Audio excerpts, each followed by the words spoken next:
नमस्कार दोस्तों। आज का हमारा विषय है कक्षा 10वीं हिंदी अक्षतीज भाग 1 पाठ नंबर 1 सूरदास जी।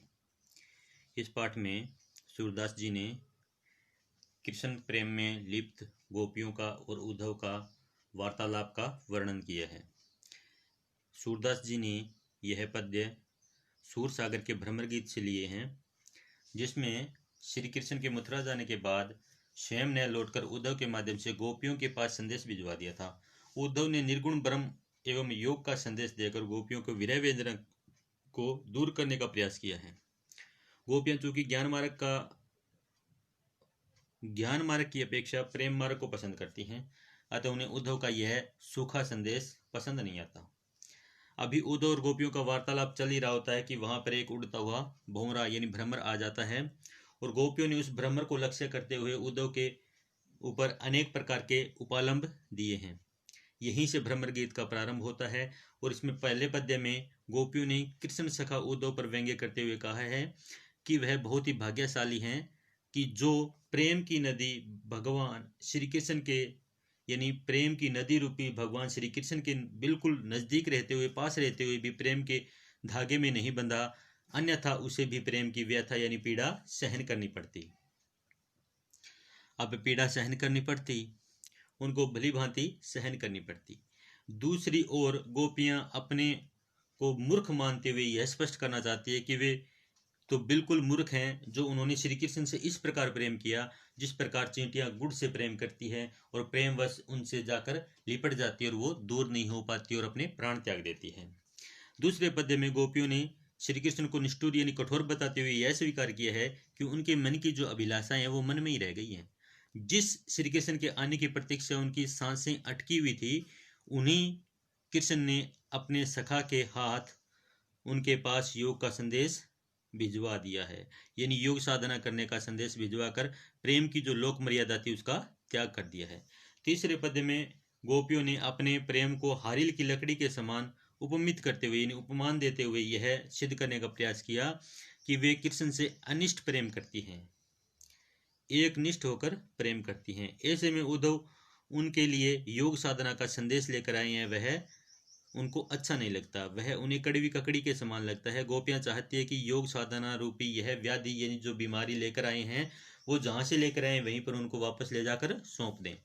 चौथे पद्य में गोपियों ने व्यंग्य करते हुए कहा है कि भगवान कृष्ण उनके साथ अनीति कर रहे हैं, यानी राजनीति का खेल खेल रहे हैं। वे चतुर्थ पहले से थे, परंतु अब तो राजनीति के दाव पेच भी उन्होंने सीख लिए हैं, यानी राजा बन चुके हैं। अतः हमें प्रेम के स्थान पर योग का संदेश भेज रहे हैं।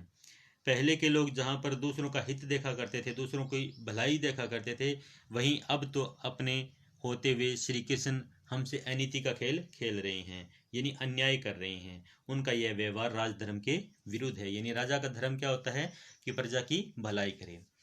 इस पाठ के आधार पर ये कुछ प्रश्न हैं जो हम देख रहे हैं।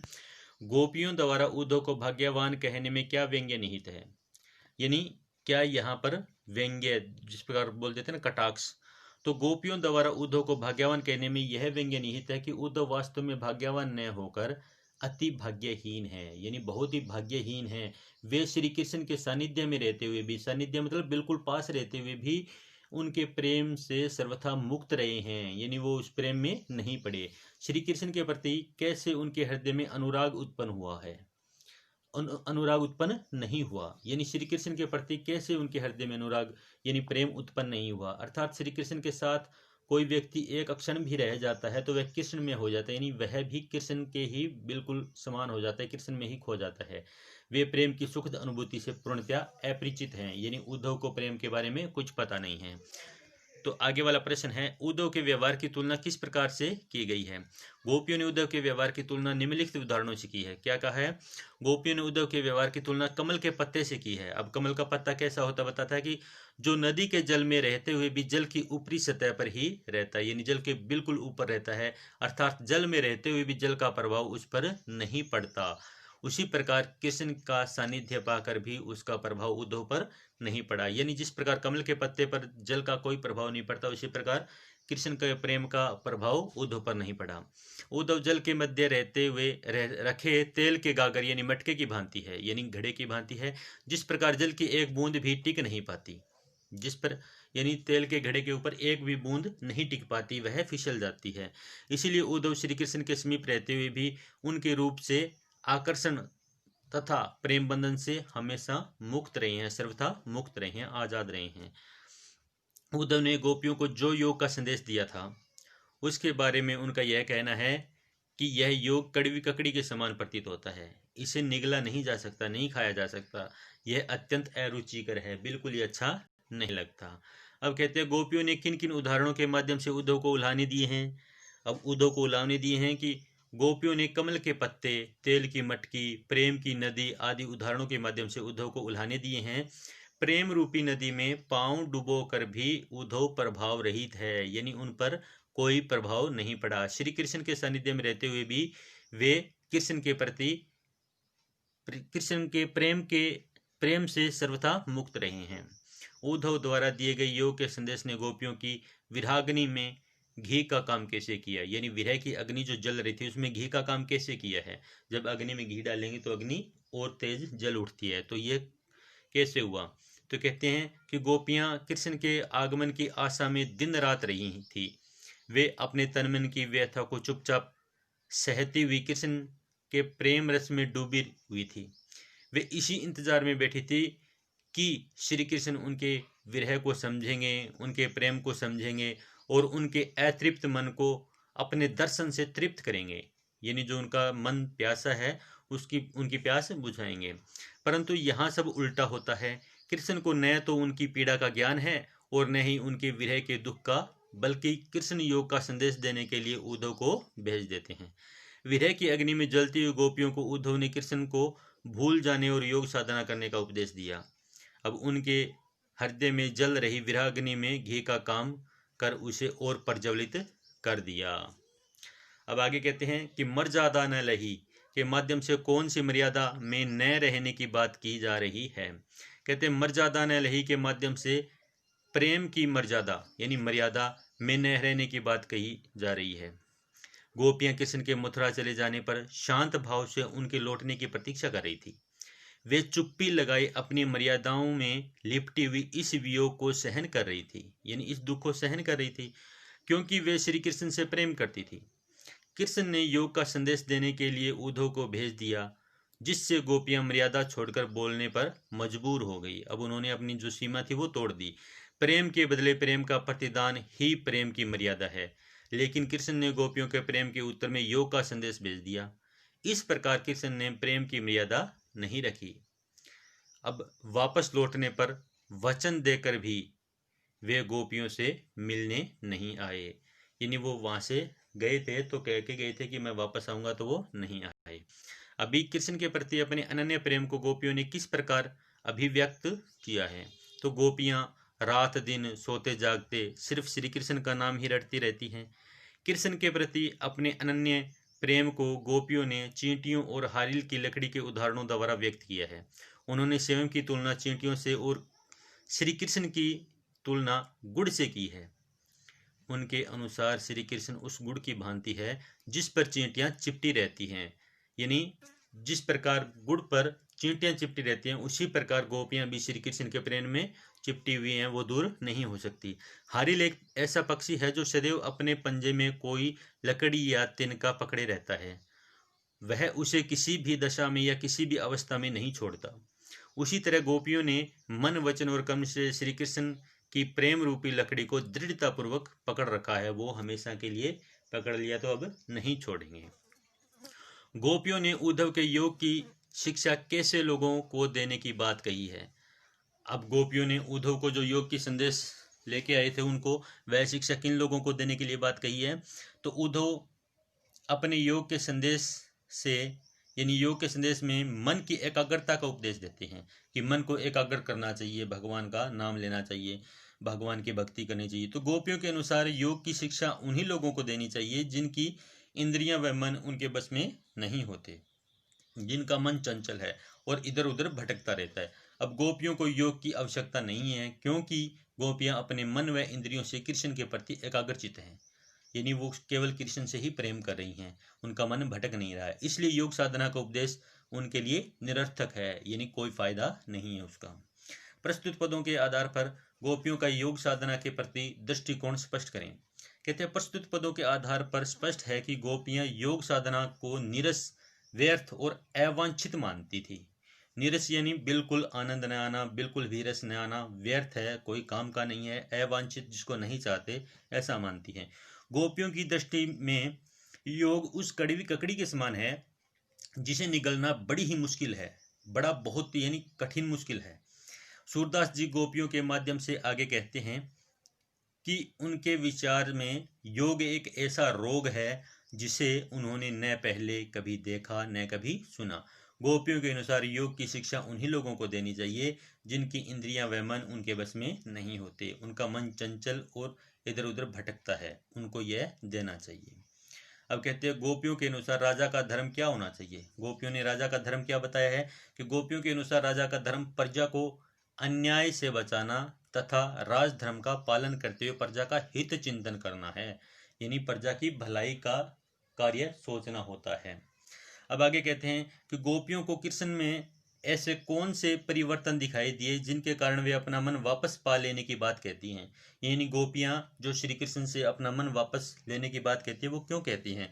तो गोपियों को लगता है कि कृष्ण यानी द्वारका जाकर राजनीति के विद्वान बन चुके हैं। उनके अनुसार श्री कृष्ण पहले से बहुत चतुर थे, अब भारी भारी ग्रंथों को पढ़कर वे पहले से भी अधिक चतुर हो गए हैं। छल कपट उनके स्वभाव का अंग बन गया है। उन्होंने गोपियों से मिलने के स्थान पर योग की शिक्षा देने के लिए उद्धव को भेज दिया है। श्री कृष्ण के इस कदम से गोपियों की हृदय बहुत आहत हुआ है। इन्हीं परिवर्तनों को देखकर गोपियां अपना मन श्री कृष्ण से वापस लेना चाहती हैं। गोपियों ने अपने वाक चातुर्य के आधार पर ज्ञानी उद्धव को परास्त कर दिया। जो ज्ञानी उद्धव थे उनको हरा दिया। उनके वाक चातुर्य की विशेषताएं लिखी है। अब कहते हैं गोपियां बात बनाने में किसी को भी परास्त कर सकती हैं। गोपियां उद्धव को अपने उपालंब यानी तानों से, कटाक्ष से के द्वारा चुप करा देती हैं। गोपियों में व्यंग्य करने की अद्भुत अक्षमता है। वह अपने व्यंग्य वाणों द्वारा उद्धव को परास्त कर देती है, हरा देती हैं। वह अपनी तर्क अक्षमता से बात बात पर उद्धव को निरुत्तर कर देती है, यानी उनके पास कोई उत्तर नहीं होता। अब कहते हैं संकलित पदों को ध्यान में रखते हुए सूर के भ्रमर गीत की मुख्य विशेषताएं बतानी है। तो कहते हैं भ्रमर गीत की निम्नलिखित विशेषताएं इस प्रकार से। भ्रमर गीत एक भाव प्रधान गीति काव्य, यानी जिस प्रकार गोपियां अपने मन के भाव व्यक्त करती हैं, तो ये क्या हो गया? भाव प्रधान हो गया। इसमें उदात्त भावनाओं का मनोवैज्ञानिक चित्रण हुआ है।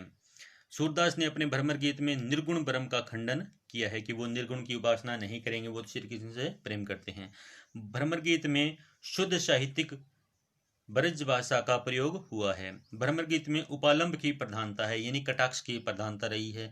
भ्रमर गीत में सूरदास ने विरह के समस्त भावों की स्वाभाविक एवं मार्मिक व्यंजना की है, यानी जो उनसे बिछड़कर जो दुख सहन किया है उसके विषय में बताया गया। भ्रमर गीत में उद्धव व गोपियों के माध्यम से ज्ञान को प्रेम के आगे नतमस्तक होते हुए दिखाया गया है। यानी ज्ञान क्या है कि वह प्रेम के आगे हार जाता है।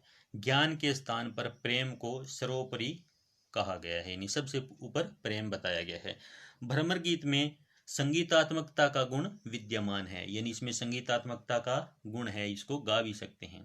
अब कहते हैं रचना और अभिव्यक्ति के आधार पर कुछ प्रश्न हैं। गोपियों ने उद्धव के सामने तरह तरह के तर्क दिए हैं, आप अपनी कल्पना से और तर्क दीजिए। तो गोपियों ने उद्धव के सामने तरह तरह के तर्क दिए हैं, हम भी निम्नलिखित तर्क दे सकते हैं। क्या दे सकते हैं? उद्धव पर कृष्ण का प्रभाव तो पड़ा नहीं, परंतु लगता है कृष्ण पर उद्धव के योग साधना का प्रभाव अवश्य पड़ गया है, क्योंकि पहले श्री कृष्ण गोपियों से प्रेम करते थे और वहां जाकर वो योग संदेश भेज रहे हैं। तो इसका मतलब क्या है कि उद्धव का श्री कृष्ण पर प्रभाव पड़ा है, न कि श्री कृष्ण का उद्धव पर। अब कहते हैं निर्गुण अर्थात जिस ब्रह्म के पास गुण नहीं है उनकी उपासना हम नहीं कर सकते। कहते हैं जिसके पास गुण ही नहीं है तो हम उसकी उपासना क्यों करें? हम तो सगुण की यानी गुणवान की ही उपासना करेंगे। योग का मार्ग कठिन है और हम गोपियां कोमल हैं, हमसे यह कठोर योग साधना कैसे हो पाएगी? यह संभव नहीं है।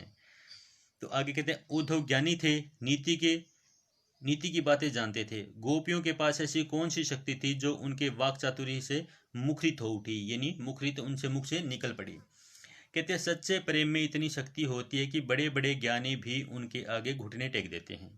गोपियों के पास श्री कृष्ण के प्रति सच्चे प्रेम और भक्ति की शक्ति थी, जिस कारण उन्होंने उद्धव जैसे ज्ञानी और नीतिज्ञ यानी नीति को जानने वाले को भी अपने वाक चातुर्य से परास्त कर दिया। अब आगे कहते हैं गोपियों ने यह क्यों कहा कि हरि अब राजनीति पर आए हैं? क्या आपको गोपियों के इस कथन का विस्तार समकालीन राजनीति में नजर आता है? स्पष्ट कीजिए। गोपियों को लगता है कि श्री कृष्ण द्वारका जाकर राजनीति के विद्वान बन गए हैं। अब कृष्ण राजा बनकर चालें चलने लगे हैं। छल कपट उनके स्वभाव के अंग बन गए हैं। गोपियों ने ऐसा इसलिए कहा है क्योंकि श्री कृष्ण ने सीधी सरल बातें ना करके उद्धव के माध्यम से अपनी बात गोपियों तक पहुंचाई है। गोपियों का यह कथन कि हरि अब राजनीति पढ़ आए हैं कहीं न कहीं आज की भ्रष्ट राजनीति को परिभाषित कर रहा है। आज की राजनीति तो सिर से पैर तक छल कपट से भरी हुई है। कृष्ण ने गोपियों को मिलने का वादा किया था और पूरा नहीं किया। वे ही आज राजनीति में लोग कई वादे करके भूल जाते हैं, जो पहले तो बहुत बड़े बड़े वादे करते हैं और बाद में उनको कुछ याद नहीं रहता। तो यह पाठ हमारा, इसका अभ्यास कार्य सूरदास जी का पूरा हुआ। धन्यवाद दोस्तों।